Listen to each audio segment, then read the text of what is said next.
Gloire à Dieu. Bienvenue tout le monde. Je vais commencer directement par vous lire deux psaumes. Qui est ce roi de gloire? L'Éternel des armées, c'est lui le roi de gloire. Éternel, tu es un bouclier pour moi, tu es ma gloire, et tu relèves ma tête. Amen. Notre roi de gloire a brisé le pouvoir du péché et de la mort, comme le dit ce premier chant. On va chanter quelle grâce incomparable. Notre Seigneur est plein de grâce envers nous, il nous aime. Il nous bénit, il est chaque jour là pour prendre soin de nous. On veut lui dire merci Jésus, merci parce que tu as tout porté à la croix. Merci Seigneur pour ton amour infini, merci pour ta grâce Seigneur, qui nous rend libres, qui nous rend sauvés et enfants de Dieu. Que ton nom soit béni ce matin. Quelle grâce incomparable. On y va.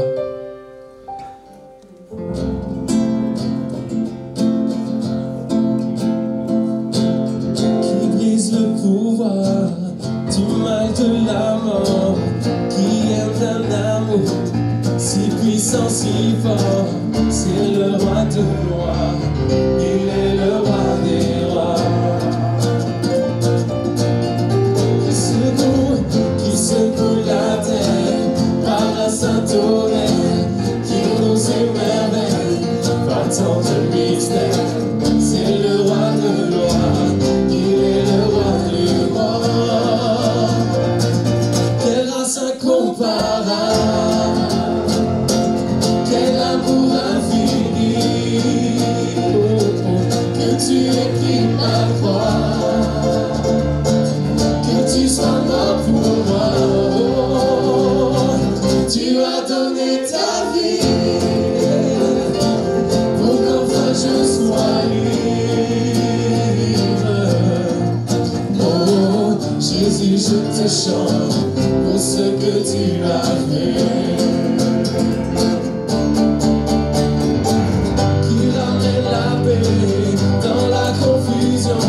Change les orphelins en fils et en filles, c'est le roi de gloire, il est le roi des rois, qui règne sur les peuples dans la vérité, lui comme le soleil de tout son éclat, c'est le roi de gloire, il est le roi des rois. Quelle grâce incomparable,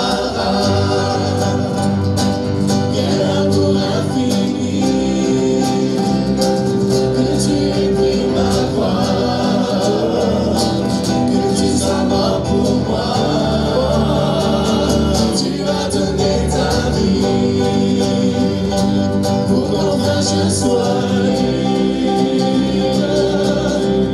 Oh, Jésus, je te chante pour ce que tu as fait. Digne l'agneau immolé,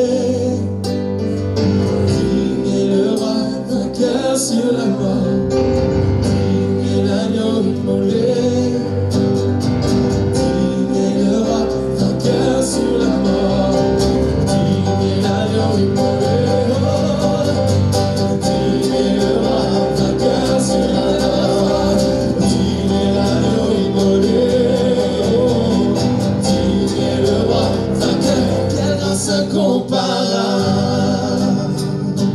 Quel amour infini, que tu aies pris ma croix, que tu sois mort pour moi,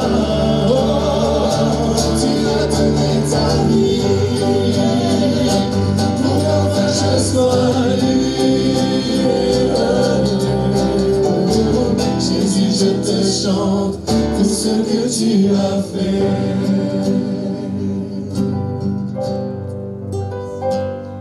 Je veux vivre pour toi, sans regarder derrière moi, non. Je veux suivre tes pas. Mon cœur vibre à ta voix, et à chaque fois qu'il bat, je veux vivre pour toi. Quand je veux vivre, je veux vivre pour toi, sans regarder derrière moi. Je veux suivre tes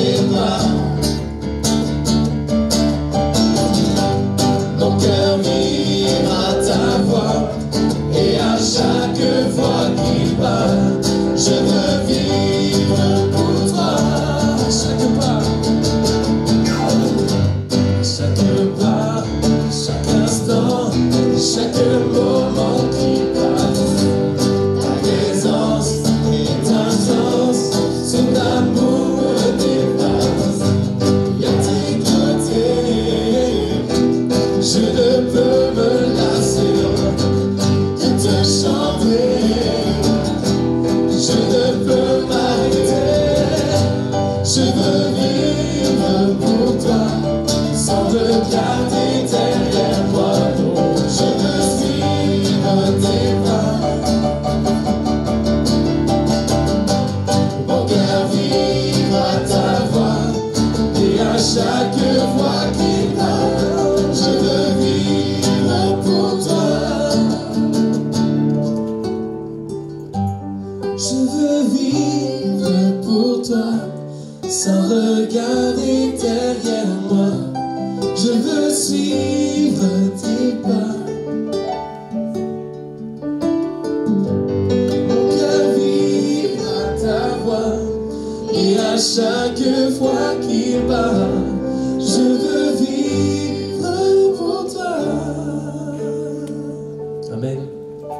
On sait qu'on ne sera jamais seul dans la marche, parce qu'à chaque pas, sa présence nous fortifie et sa main nous conduit. Donc, merci Jésus. Merci parce que tu as tout donné pour nous. Merci parce que tu nous aimes plus que tout, Seigneur. Nous voulons en retour t'offrir ce culte, t'offrir cette louange, t'offrir nos cœurs, t'offrir nos vies, Seigneur Jésus. Romains 5:8, mais Dieu prouve son amour envers nous, parce que lorsque nous étions encore des pécheurs, Christ est mort pour nous. Et on va chanter maintenant, tu as tout donné.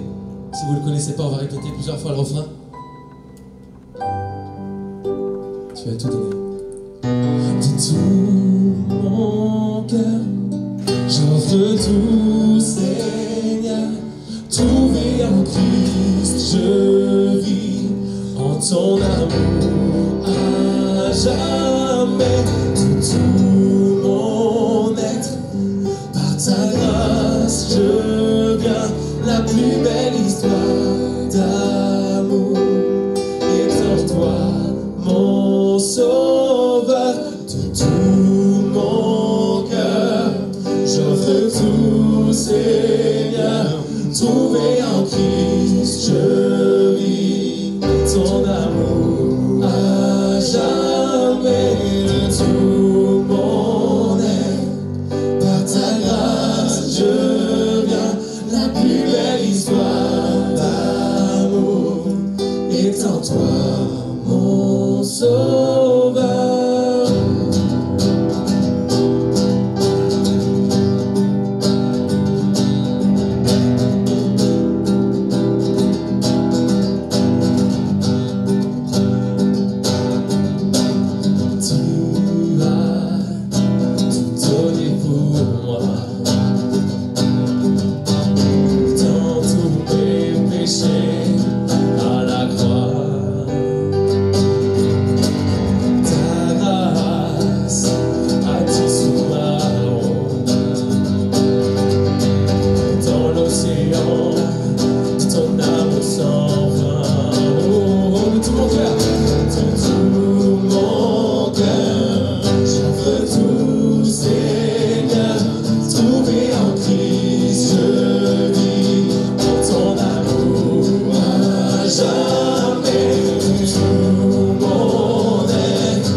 Jésus,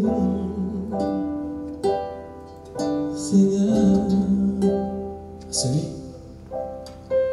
à celui qui a sauvé mon âme, à celui qui a ouvert ses bras, à celui qui est sauveur et roi, je chante à jamais. À celui qui a sauvé mon âme, à celui qui m'a ouvert ses bras, à celui qui est sauveur et roi, je chante à jamais. De tout mon cœur, j'offre tout, Seigneur. Oui, trouvé en Christ, je vis en ton amour à jamais. De tout mon être, par ta grâce, je vis la plus belle histoire d'amour est en toi, mon sauveur. Merci Jésus. Merci pour ta grâce, Seigneur. Mais tu es notre essentiel, Seigneur, tu es notre raison de vivre. On veut chanter, Seigneur, Christ seul me suffit, merci. Merci pour ton espoir, Seigneur, que tu mets en nous. On veut toujours te suivre, Seigneur, dans la tempête. Seigneur, on veut toujours saisir ta main puissante, Seigneur. On veut avancer avec toi. Merci, Jésus. Christ est tout pour moi. Il est ma récompense.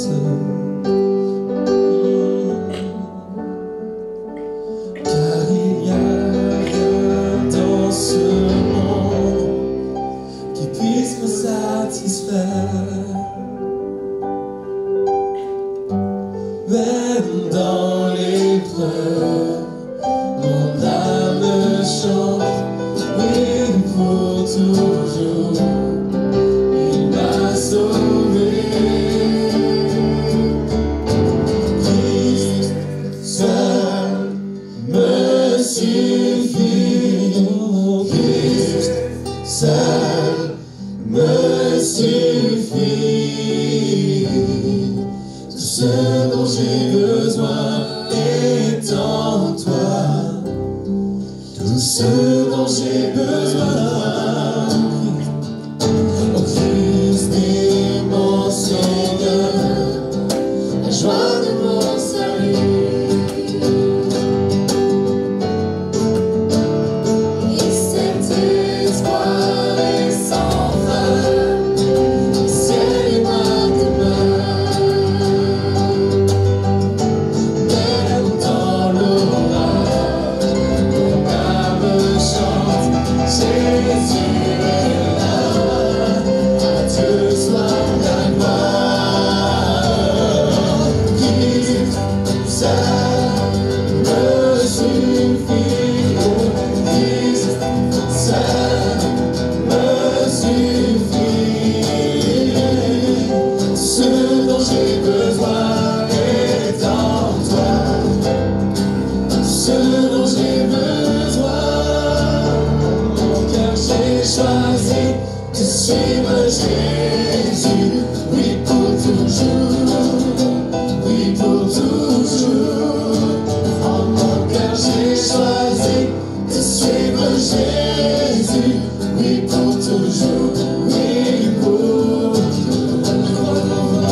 La croix devant moi, le monde derrière moi. Oui, pour toujours, oui, pour toujours. La croix devant moi, le monde derrière moi. Oui, pour toujours, oui, pour toujours. Christ seul me suffit. Oh, Christ seul me suffit. Tout ce dont j'ai besoin est en toi. Tout ce dont j'ai besoin, que Christ seul me suffit. Oh, Christ seul seul me suffit. Oh, tout ce dont j'ai besoin est en toi. Tout ce dont j'ai besoin. Adorons Jésus, lui prosternons nos cœurs, inclinons nos vies. Il est le sauveur, amour infini. Oh, adorons, adorons Jésus. Nous levons nos mains pour lui rendre gloire. Il est le chemin, il est notre espoir. Oh, adorons, adorons Jésus. Prosternons nos cœurs, inclinons nos vies. Il est le sauveur, amour infini. Adorons, adorons Jésus. Nous levons la main, lui rendre gloire. Il est le chemin, il est notre espoir. Magnifique, magnifique est le Seigneur. Magnifique est le Seigneur. Magnifique est le Seigneur. Digne de louange. Adorons, adorons Jésus. Prosternons nos cœurs, inclinons nos vies. Il est le sauveur, amour infini. Adorons, adorons Jésus. Nous levons nos mains pour lui rendre gloire. Il est le chemin, il est notre espoir. Adorons, adorons Jésus. Prosternons nos cœurs, inclinons nos vies. Il est le sauveur, amour infini. Adorons, adorons Jésus. Nous levons nos mains pour lui rendre gloire. Il est le chemin, il est notre espoir. Magnifique, oui, magnifique est le Seigneur. Magnifique est le Seigneur. Magnifique est le Seigneur. Digne de louange. Magnifique, magnifique est le Seigneur. Oh, magnifique est le Seigneur. Magnifique est le Seigneur. Oh, digne de louange.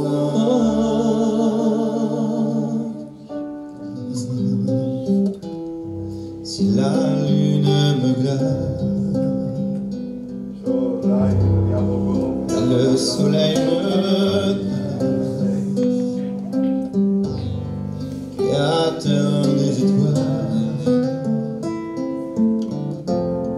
mon secours est en toi. Si mes larmes ruissellent et que mon pas chancelle, Créateur de la terre,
ton chemin, mon destin, ton salut, mon refuge, tout est en toi, ta victoire, mon espoir, ton chemin, mon destin, ton salut, mon refuge, tout est en toi, ta victoire, mon espoir, ton chemin, mon destin, ton salut, mon refuge, tout est en toi, ta victoire, mon espoir, ton chemin, mon destin, ton salut, mon refuge, tout est encore. Oh, ta victoire, mon espoir, ton chemin, mon destin, ton salut, mon refuge, tout est en toi. Oh, ta victoire, mon espoir, ton chemin, mon destin, ton salut, mon refuge, tout est en toi.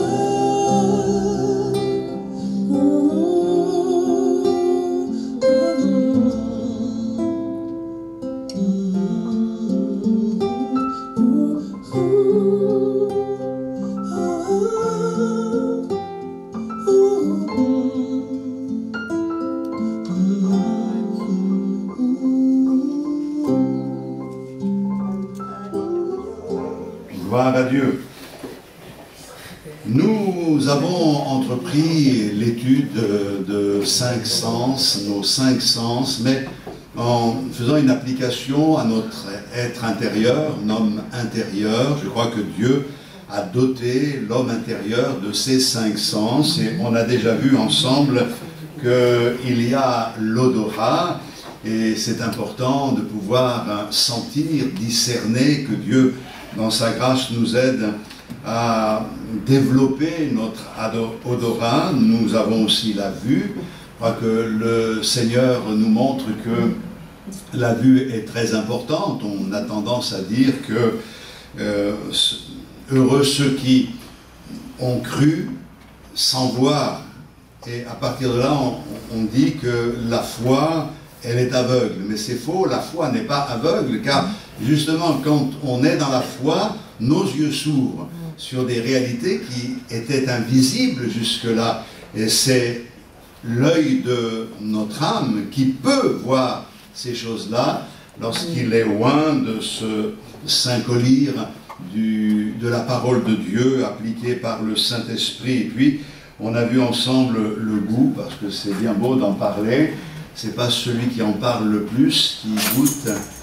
Vraiment, c'est un peu comme la publicité sur les frites. À un moment donné, je ne sais pas si vous avez vu ça, le gars il parle de ses frites, elles sont excellentes et tout. Puis il y en a un qui derrière qui mange des frites et il les dit, c'est pas celui qui en parle le plus et qui les apprécie le plus. Hein. Je crois que c'est pas tout d'en parler.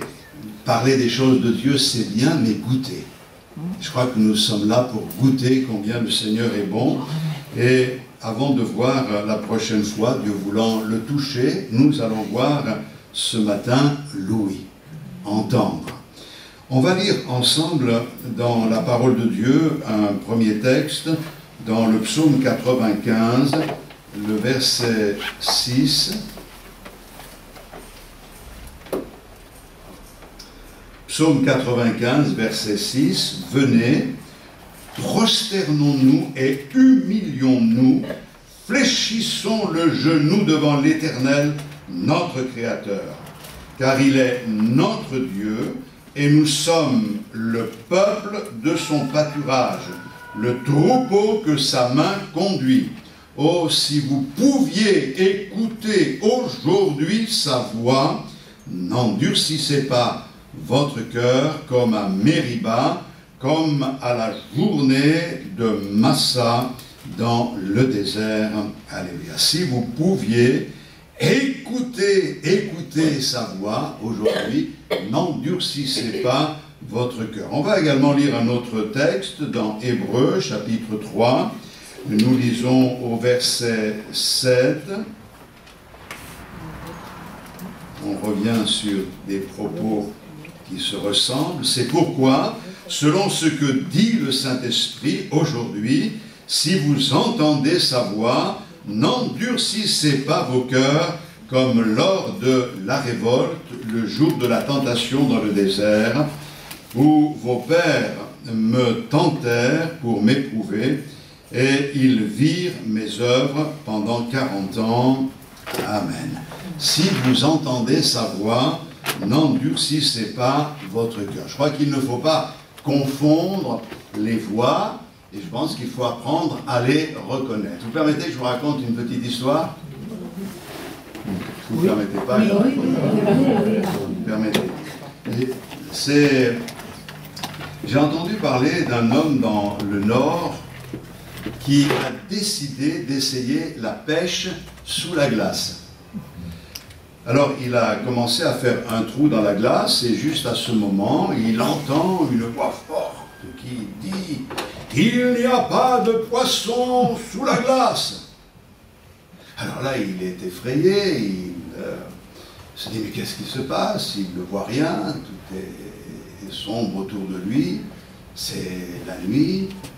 Alors, il se convainc que finalement la voix qu'il avait entendue était le produit de son imagination, mais il n'est pas tranquille, il se déplace, et il commence à creuser un autre trou, et il entend à nouveau cette voix forte. « Il n'y a pas de poisson sous la glace !» Alors là, il tremble un petit peu, il est inquiet. « Est-ce toi, Dieu ?» Et là, il entend la voix qui dit « Non, je suis le directeur de la patinoire. » Et cette patinoire à l'air libre, il voulait essayer, il a probablement vu.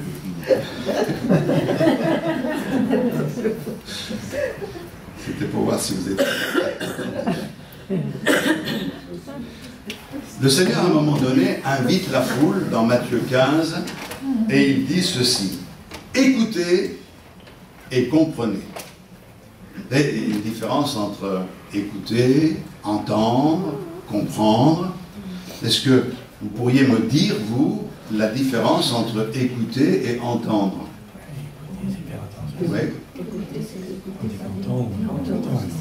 Moi, je crois qu'il y a une définition qui a été donnée par un enfant au conservatoire au prof de musique qui demandait quelle est la différence entre les deux. L'enfant, qui est le seul à donner cette définition, parce que les autres n'arrivaient pas à répondre, a dit « écouter, c'est vouloir entendre ». Je trouve ça que c'est pas mal. Écouter, c'est vouloir entendre. Alors vous pouvez être là, écouter, mais ne rien entendre. Nous savons que l'audition est importante. Et dans la Bible, c'est très important parce qu'à nombreuses reprises, on lit, par exemple, que celui qui a des oreilles pour entendre, entende. Hein? C'est important de bien entendre. C'est pour ça que certains ont besoin d'être appareillés et pouvoir un petit peu ajuster tout cela. Il y a des moyens aujourd'hui. La Bible dit dans Matthieu chapitre 13, verset 15, « Car le cœur de ce peuple est devenu insensible. » Et parce que le cœur de ce peuple est devenu insensible, alors ils ne peuvent plus entendre la voix du Seigneur. Entendre, c'est une action très complexe. On a appris cela à l'école primaire déjà. On nous enseignait ces choses très simples, mais on sait que entendre, ça implique les oreilles et le cerveau. Alors, l'audition, je crois que c'est un grand miracle quotidien, parce que c'est magnifique, et pourtant, on s'y habitue, on ne réalise pas que c'est un miracle, mais nous pouvons entendre les mêmes choses aujourd'hui, et c'est vraiment parce que quelque chose se produit en nous d'extraordinaire. Les ondes sonores entrent dans l'entonnoir externe de l'oreille, et là, ces sons sont transformés, et ils viennent frapper le tympan, et derrière le tympan, il y a trois petits os qui s'appellent marteau, l'enclume et l'étrier. Et ces vibrations qui en résultent sont envoyées dans une petite structure en forme de spirale, en escargot, que l'on appelle le cochlée. Et là, il y a un liquide avec, bon, c'est complexe, et ça s'est transformé en sens. On entend à cause de tout cela. Alors, je vous donne cela pour qu'on n'oublie pas combien le Seigneur est grand dans sa création, et ce qu'il a lui-même imaginé est vraiment, je dirais, inimaginable. C'est extraordinaire. Et c'est pour cette raison qu'à un moment donné, on peut s'écrier, y a-t-il quelque chose d'étonnant de ta part? Je crois que nous ne voulons pas minimiser le Seigneur. Il est capable de faire des choses extraordinaires. Et s'il nous a doté d'oreilles pour entendre, il a doté notre âme d'oreilles pour que nous puissions entendre ce qu'il a à nous dire. Et ça, c'est quelque chose de très important. Je t'ai creusé des oreilles. En réalité, je t'ai percé des oreilles. Le Seigneur a créé des oreilles en nous pour que nous puissions entendre sa voix. Je crois que nous pouvons dire que nous avons tendance à développer une audition sélective. Il y avait un grand-père, quand il y avait du monde, il enlevait ses prothèses auditives. Mais sa fille disait, ne vous inquiétez pas, si vous êtes en train de dire quelque chose que vous ne voulez pas qu'il entende, il est capable d'entendre un murmure. Vous n'avez pas remarqué ça chez certaines personnes? Moi j'ai connu des personnes qui étaient comme cela, qui n'entendaient pas, mais quand ça les intéressait, ils entendaient très très bien. Mais l'âge faisait qu'ils n'avaient pas envie de rentrer dans des discussions inutiles, dans des débats qui ne servaient à rien. Et donc, il n'y a pas plus sourd que celui qui ne veut pas entendre. Mais notre audition est quand même sélective. Par exemple, vous avez dans un environnement 20 bébés et une maman est capable de reconnaître le pleur de son enfant. Ça c'est vrai, vous l'avez vérifié?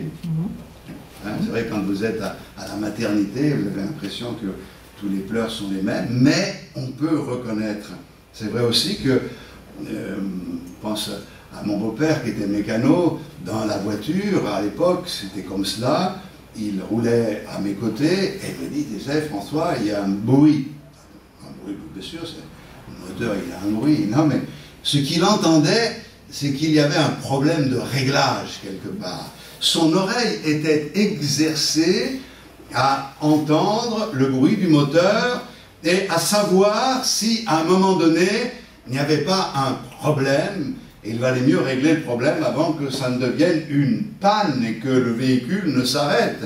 Vous allez chez le cardiologue, il vous écoute, et lui, il est capable d'entendre ce que personne d'autre ne va entendre, parce qu'il a exercé son oreille. Le pneumologue, lui, il va entendre quelque chose au niveau de votre respiration, de vos poumons, et c'est ce qui va lui permettre de déclencher un processus d'imagerie pour qu'il soit sûr de son diagnostic, mais c'est comme cela, on exerce l'oreille à entendre ce qui nous attire, ce qui nous intéresse.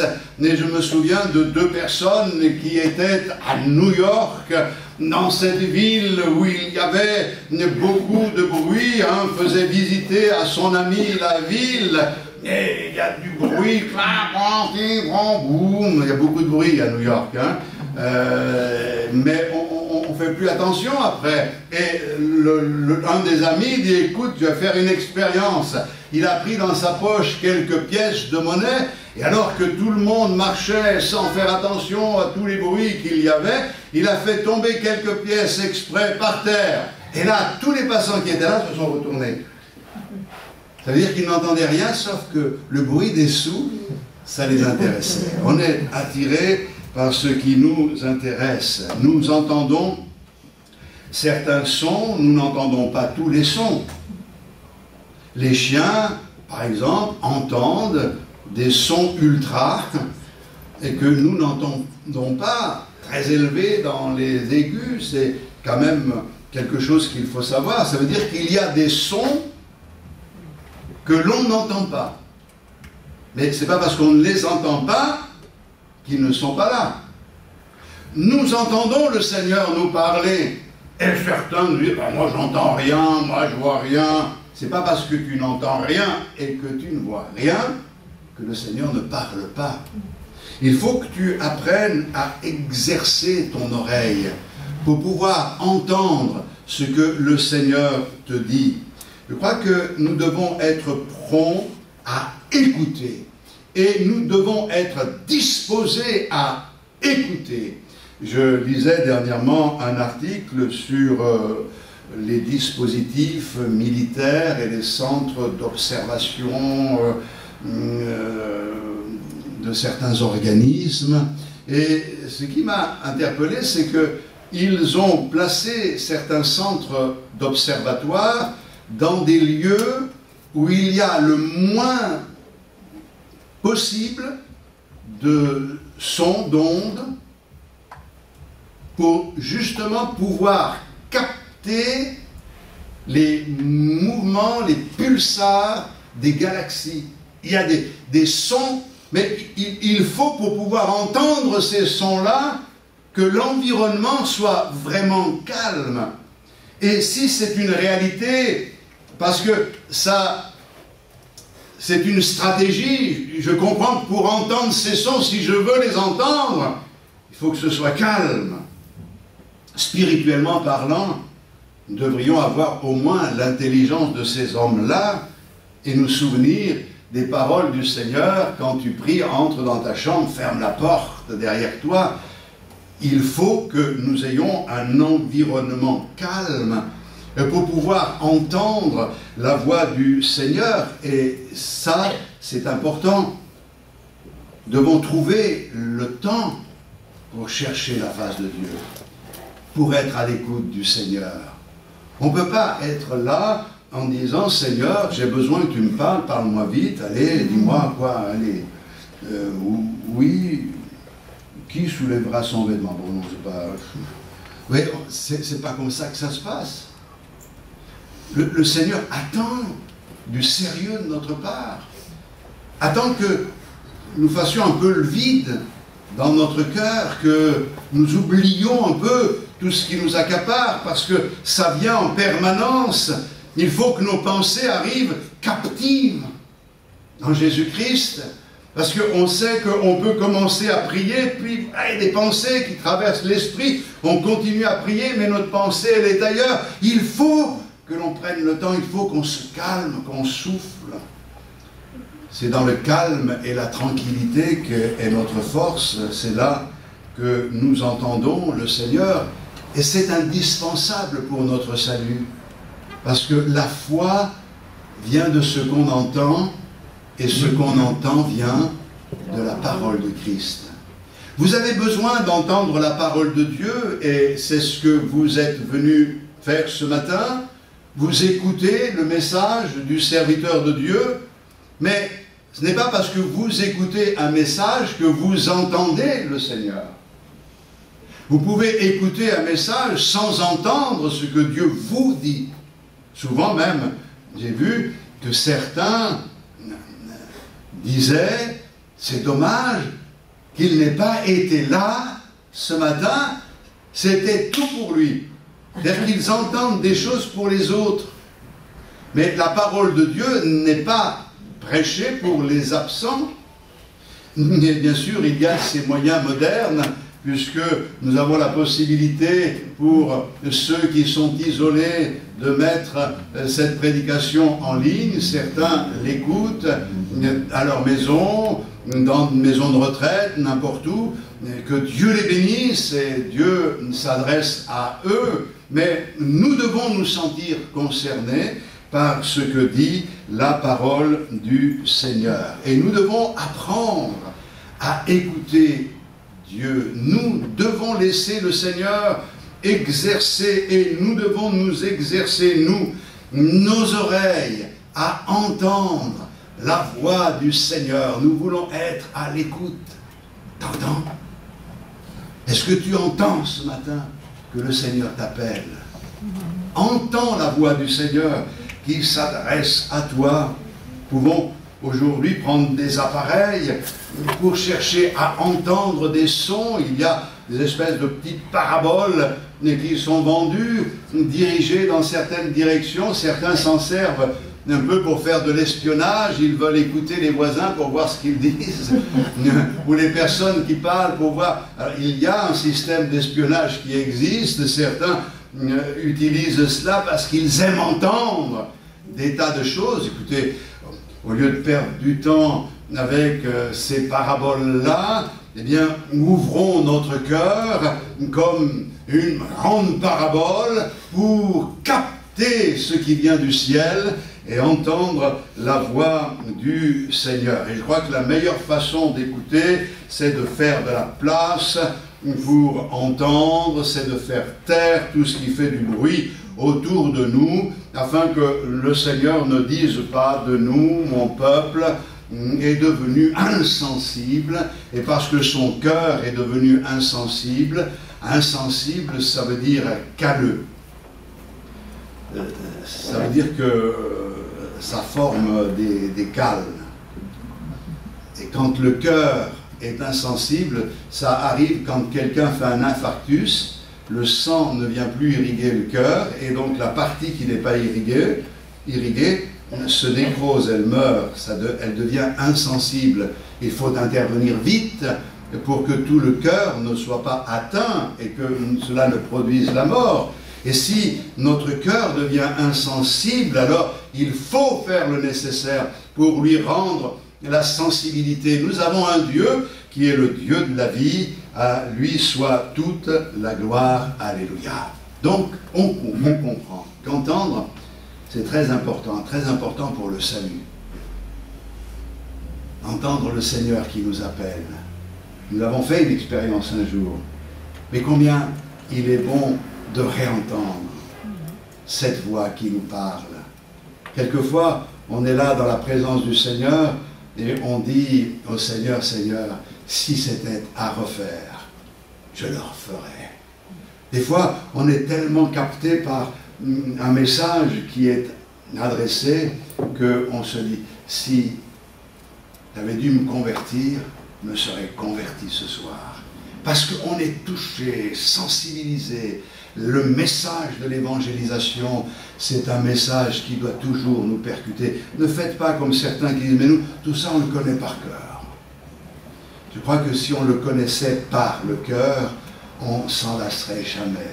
Parce qu'on ne se lasse pas de la parole du Seigneur. Mais entendre, c'est également nécessaire à l'obéissance. Et je me souviens, lorsque j'étais enfant, mes parents me demandaient de faire quelque chose et parfois je n'entendais pas et par voie de conséquence, je n'obéissais pas. Il y en a qui sourient parce que, je vois, vous pensez certainement que je faisais semblant de ne pas entendre. Ça pouvait arriver. Mais c'est vrai que quelquefois, quand on est occupé par quelque chose, on n'entend pas forcément ce que l'on nous dit. Ça vous arrive? C'est comme ça que ça se passe. Moi, ça se passe encore quelquefois. Je suis captivé par quelque chose, perdu dans mes pensées. Évangéline me parle, et je sais qu'elle m'a parlé, et là, j'essaye de comprendre ce qu'elle a voulu me dire. Et c'est vrai que ça peut être problématique, mais c'est pas volontaire.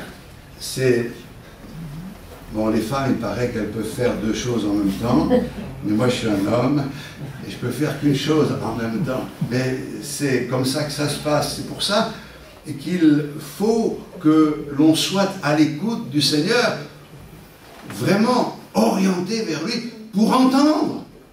Parce que si on n'entend pas, on ne peut pas obéir.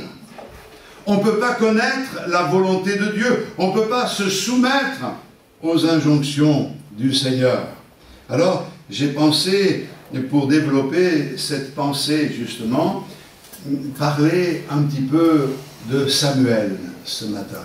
Vous savez, dans le livre de Samuel, et particulièrement dans le chapitre 3, il est parlé de ce jeune Samuel qui était au service du sacrificateur Élie.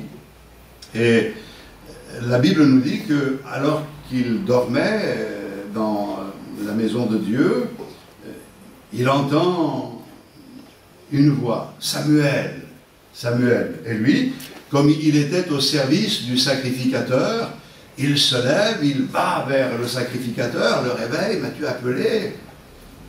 Pardon. Et le sacrificateur Élie dit, non mais je ne t'ai pas appelé. Je pense qu'à un moment donné, il a dû être agacé. Et le Seigneur, ce soir-là, cette nuit-là, l'a appelé combien de fois? 4 fois. 3 fois, il s'est levé. La deuxième fois, il aurait pu dire, non, il était au service du sacrificateur. Ça ne gênait pas de se lever pour aller aider. Tu as besoin de moi. Je suis là, je suis à ton service. C'est extraordinaire cette histoire-là. La 3e fois, il y retourne. Je pense qu'il devait être agacé, le pépé, d'être réveillé sans cesse. Et là, il a compris. Au bout de la 3e fois, il a compris. Il lui dit, écoute, quand ça se reproduira, tu diras, parle, car ton serviteur écoute. Et c'est intéressant parce que l'histoire de Samuel nous dit que nous devons écouter avec le cœur d'un serviteur. Samuel entend la voix de Dieu et il ne savait pas que c'était Dieu. Et il a fallu à un moment donné que son cœur soit disposé d'une certaine manière pour qu'il comprenne que Dieu était en train de lui parler. Et à partir de ce jour et dans les temps qui ont suivi, jusqu'à la fin de sa vie, Dieu lui a parlé, il a parlé à Dieu, les paroles qu'il recevait de Dieu, il ne les laissait pas tomber à terre, il les recueillait, il les proclamait avec une grande sincérité. Et dans ce contexte-là, ça a été une source de bénédiction pour tout le peuple d'Israël. Ça a été quelque chose de magnifique. La Bible nous dit que Élie était un petit peu déconnecté de la réalité et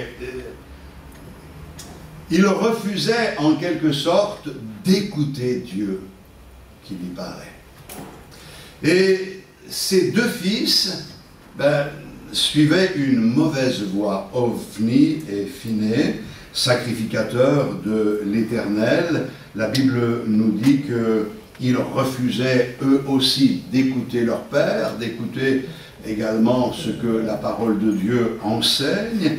Leur cœur était devenu hermétique, ils volaient les offrandes qui ne leur appartenaient pas, il y avait des réunions secrètes avec des femmes devant la tente d'assignation, il y avait vraiment quelque chose de terrible qui se passait au sein même de cette famille qui était la famille de sacrificateurs. On peut comprendre que c'est difficile, que dans la maison du sacrificateur, ses propres fils ne connaissent pas le Seigneur, soient éloignés du Seigneur. Et le Seigneur, lui, voyait au-delà de cette famille le besoin d'Israël, et ce besoin d'Israël, il l'avait placé dans le cœur d'une femme. Cette femme, c'était Anne. Vous connaissez tous cette magnifique histoire de l'Écriture qui nous parle. Là, dans ce contexte, la Bible nous dit que les fils d'Élie étaient des hommes pervers, c'était des hommes qui ne connaissaient pas Dieu, et c'est écrit clairement. Et c'est pour ça que je vous oriente vers cette femme, Anne, parce que dans ce contexte-là, il y a une bonne nouvelle, et cette bonne nouvelle pour nous aujourd'hui, nous devons la retenir. Anne, c'est une femme de Dieu. dans un contexte où beaucoup refusent d'entendre ce que Dieu dit, refusent d'appliquer leur cœur à rechercher la volonté de Dieu dans la lecture, dans la méditation de la parole de Dieu. Dans ce contexte-là, Dieu a un plan et ce plan, il va le mettre en action et pour le mettre en action, il va trouver un cœur disposé. C'est le cœur d'une femme.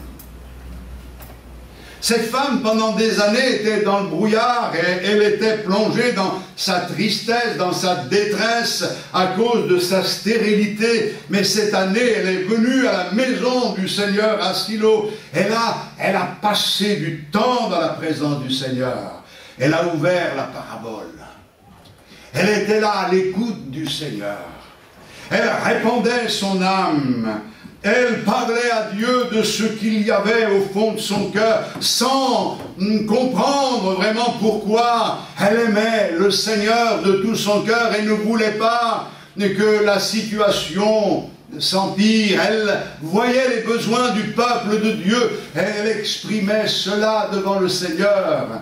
Et vous savez comment elle a été reçue dans cette maison de Dieu. Le sacrificateur, qui n'avait plus aucun discernement, il pensait qu'elle était ivre et il cherchait à la renvoyer quand elle a rétorqué « Non, je ne suis pas une femme pervertie, je ne suis pas une femme ivre, mais je suis une femme qui souffre en son cœur. » Et il y a eu vraiment quelque chose qui s'est passé dans le cœur de l'homme de Dieu, certainement à ce moment-là. Mais ce que je reconnais dans la parole de Dieu, c'est qu'il s'est passé quelque chose surtout dans le cœur de Anne.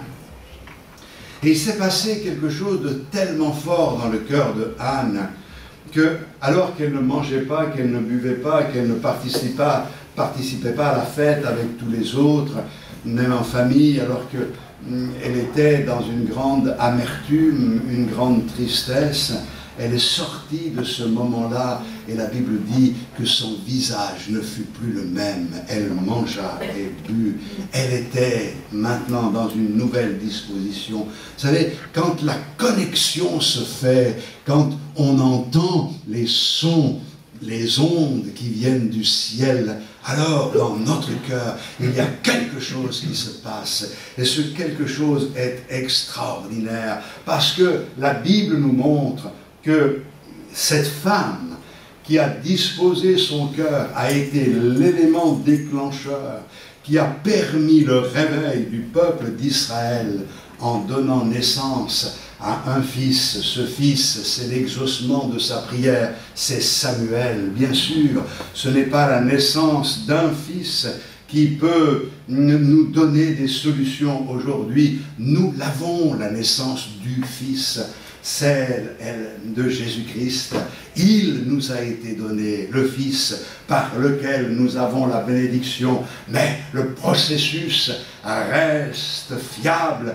Ouvre ton cœur, ne vis pas ta vie en courant à droite, à gauche, sans prendre le temps de t'arrêter. On a l'impression quelquefois, quand on se tient devant le Seigneur, qu'on a tellement de choses à faire. On a comme une impression, pas de perdre du temps, mais d'avoir des choses à faire. Et que malgré tout, sans vouloir le confesser, on est en train un peu de perdre du temps. Oh non, nous ne perdons pas de temps quand nous nous tenons dans la présence du Seigneur pour écouter ce qu'il a à nous dire. Et c'est pour cette raison que l'homme de Dieu va dire à Samuel, lorsqu'il entend cette voix, Samuel, tu diras, parle, car ton serviteur écoute. Ça veut dire quoi? Il lui donne une phrase qui est très importante et qui était une phrase spécifique qui aurait pu être celle d'un serviteur, d'un esclave à son maître. Parle, car ton serviteur écoute. Je suis à ton service. Ma volonté est neutre, Seigneur. Peu importe ce que je veux, ce que je désire, ce qui compte à cet instant-là, c'est ce que toi tu veux, c'est ce que toi tu désires. Parle, car ton serviteur écoute. Parle, Seigneur, je veux entendre ta voix. Est-ce que vous comprenez la disposition de cœur du serviteur? Pour entendre la voix du Seigneur, il faut avoir cette disposition de serviteur et de pouvoir dire non ma volonté, mais ta volonté, Seigneur. On se souvient de ces paroles prononcées par Jésus. Non pas ma volonté, mais que ta volonté soit faite. Il est allé jusqu'au bout. Il est mort pour nous, par amour pour nous. Et c'est important de pouvoir réaliser que ce ne sont pas les choses que nous désirons qui doivent être mises en avant pour entendre la voix du Seigneur. C'est ce que lui désire qui doit être la priorité. Certains disent, parle Seigneur, je verrai après. Si ça me convient, je le ferai. Parle-moi Seigneur, je veux comprendre ce que tu veux et après je vais évaluer. Je vais voir si je vais pouvoir m'engager. Non, le Seigneur ne parle pas dans ces cas-là. Il faut que nous puissions avoir la bonne disposition d'âme, la bonne disposition de cœur. Et je dirais, même pour avoir cette disposition de cœur, alors que peut-être nous cherchons à entendre le Seigneur nous parler, alors que nous voulons des réponses, si nous n'avons pas de réponse précise aujourd'hui, eh bien, n'arrêtons pas d'obéir à ce que nous connaissons déjà. C'est-à-dire que certains sont bloqués sur une réponse qu'ils attendent du Seigneur et oublient tout ce que le Seigneur a déjà enseigné dans sa parole. Nous savons une chose, c'est que le Seigneur donnera et confiera de grandes choses à ceux qui sont fidèles dans les petites choses. On croit que ce n'est pas important, mais c'est tellement important d'être fidèle à Dieu. Celui qui est fidèle dans les petites choses, on pourra lui confier de grandes choses, parce que s'il est fidèle dans les moindres, il sera fidèle dans les grandes. Mais s'il n'est pas fidèle dans les moindres, quelle confiance pouvons-nous lui faire pour lui confier des choses plus importantes? Le Seigneur, lui, connaît nos cœurs, connaît comment nous fonctionnons. Et c'est important de pouvoir ce matin dire, oh Seigneur, je veux que ma vie soit une vie d'obéissance. Je veux me soumettre à toi. J'ai besoin, et je suis sûr, vous aussi, vous avez besoin de faire des progrès avec le Seigneur. Je réalisais que nous devons porter du fruit en tout temps. Et pourtant, vous remarquerez, et on est tous pareils, quand quelqu'un ne porte pas ce fruit que nous espérons de sa part, nous cherchons des excuses. Et nous disons, oui, mais c'est parce qu'il traverse une période difficile, parce que c'est compliqué dans sa vie. Actuellement, c'est pour cette raison qu'il réagit de cette manière-là. Certes que ça y contribue, mais c'est une mise à l'épreuve. Nous ne devons pas porter du fruit uniquement quand tout va bien. Nous devons porter du fruit même quand tout va mal.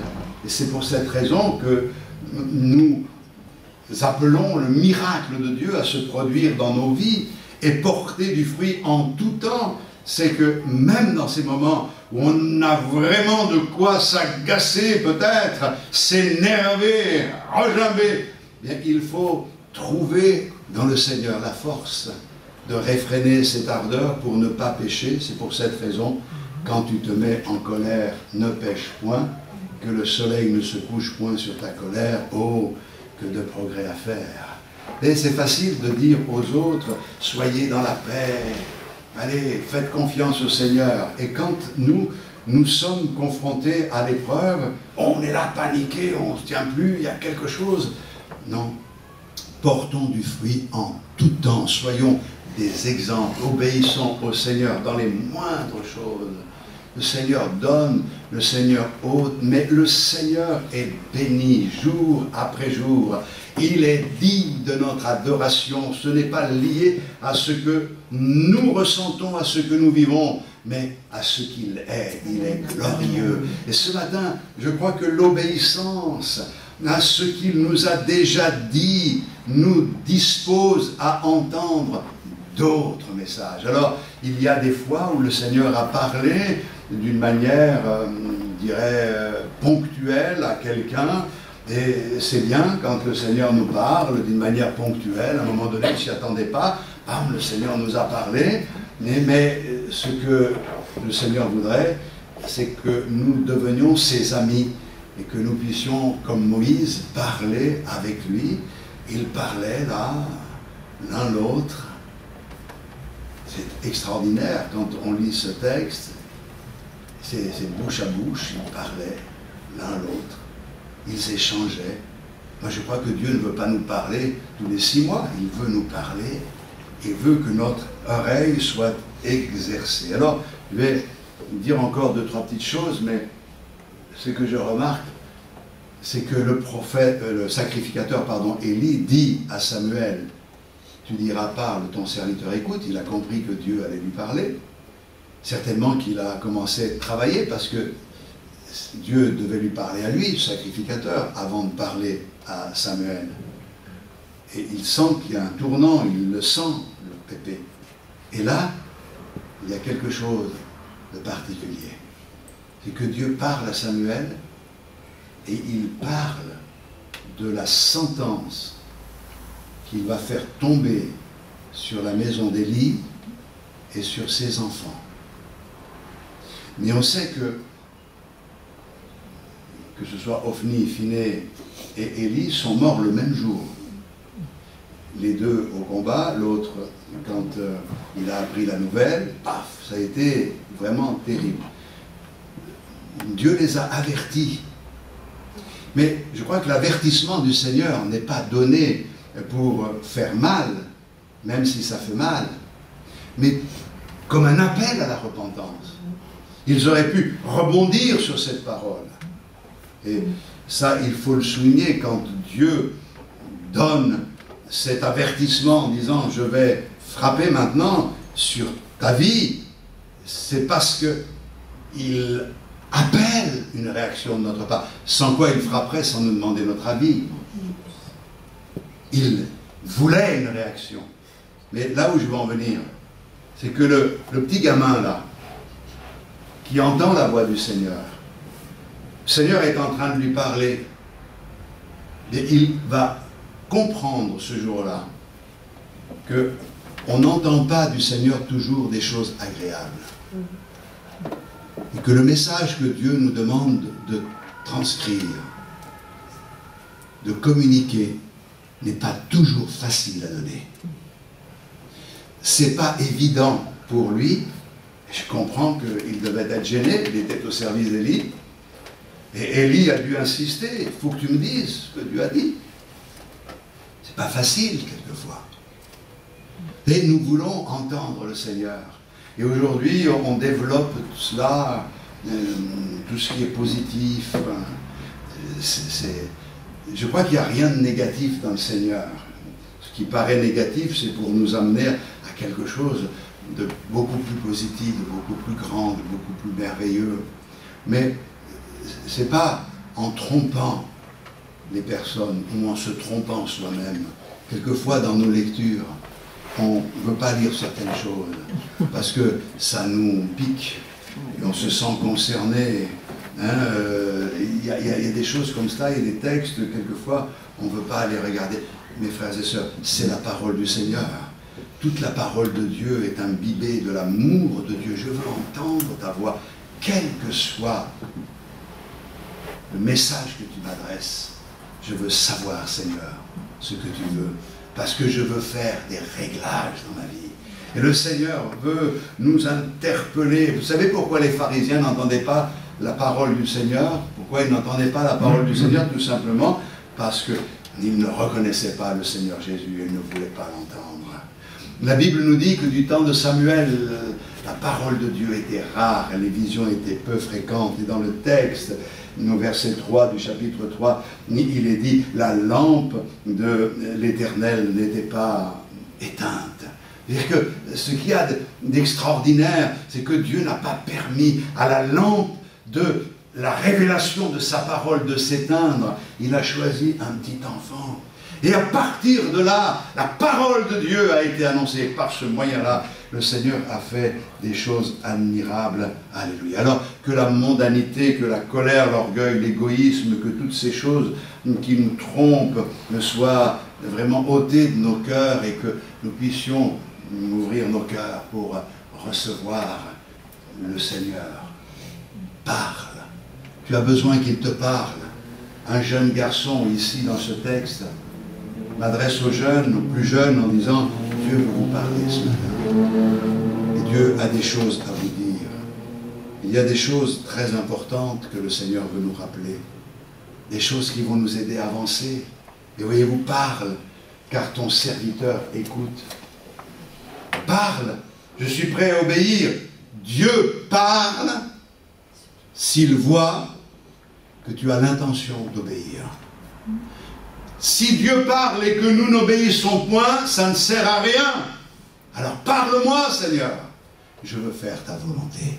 Et je dirais, pour terminer ceci, c'est qu'entendre le Seigneur est indispensable pour l'espérance.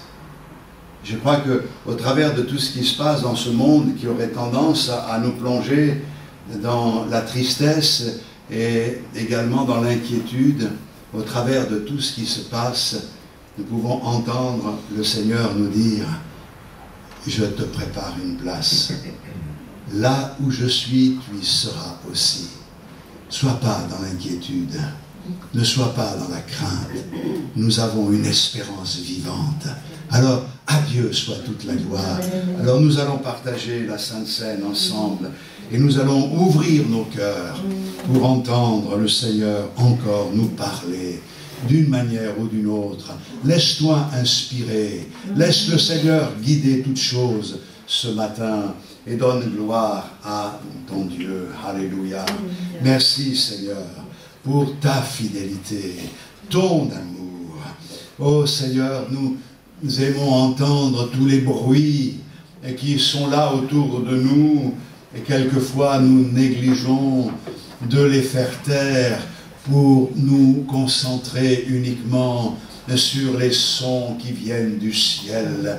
Je veux entendre ta voix, je veux t'entendre me parler. Dans ces temps de confusion où le monde est ébranlé, j'ai besoin d'entendre ta voix, Seigneur. Parle-nous, parle-moi. Seigneur, montre-moi ta voix. Éclaire-moi sur ta parole. Dirige mes pas. Nous voulons tous être comme Samuel ce matin, m'ouvrir nos cœurs en disant ce qui importe, ce n'est pas ce que nous pensons, mais ce que tu veux, toi, Seigneur, parle. Car tes serviteurs écoutent. Nous avons l'intention d'obéir, et d'obéir à fond, d'obéir à toute ta volonté, d'accomplir tout ce qui est juste, comme toi tu l'as fait. Nous avons besoin de ton aide, de l'assistance de ton esprit, mais avec toi, nous avancerons, avec toi, nous triompherons. À toi soit la gloire, Seigneur, dans le nom de Jésus. Amen. Alléluia, gloire à Dieu. Si je me tais, oh j'apprendrai à écouter la voix du bon berger. Quand je l'entends, oh je comprends qu'il a payé pour ma liberté. Quand je t'ouvre mon cœur, je te vois, Seigneur. Quand je t'ouvre mon cœur, je t'entends me parler. Et ta loi dans mon cœur toujours demeure. Et ta vie à chaque heure coule comme un torrent.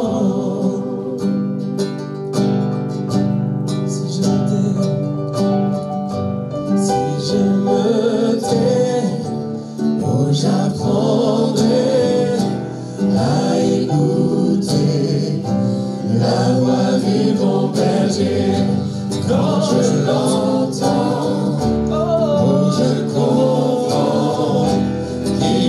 et